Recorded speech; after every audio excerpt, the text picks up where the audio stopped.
अस्सलाम वालेकुम दोस्तों, आज की वीडियो में हम एक फ्रिज से दूसरे फ्रिज में गैस ट्रांसफ़र करने के बारे में सीखेंगे।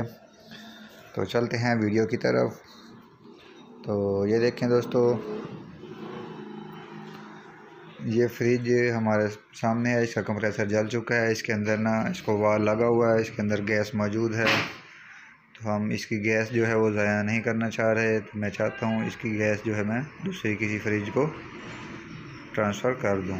तो ये देखें, कुछ मैंने पहले करी है सिर्फ आपको समझाने के लिए। तो ये देखें, इसकी अभी हमने फिटिंग की है। तो इधर भी एक गेज लगा ली, उधर भी हमने लगा ली। तो लेंथ की मदद से हमने इनको ज्वाइंट कर दिया आपस में। ये देखें, एक गेज ये लगी हुई है और एक दूसरी फ्रिज के साथ लगी हुई है, और फ्रिज हमारी ये चल रही है।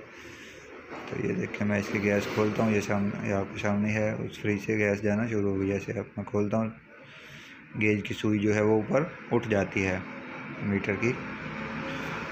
अब मैं इसके लिए करता हूँ, ये देखें, जैसे मैं खोलता हूँ ये नीचे होना शुरू हो जाती है, उधर वाली ऊपर हो जाती है।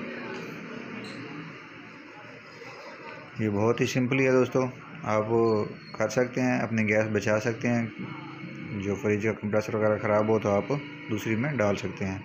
तो उम्मीद करता हूँ दोस्तों आपको वीडियो पसंद आई होगी। वीडियो अच्छी लगे तो वीडियो को लाइक कर दें, और अगर हमारे चैनल को सब्सक्राइब नहीं किया तो चैनल को सब्सक्राइब कर दें। मिलते हैं नेक्स्ट वीडियो में। अल्लाह हाफिज़।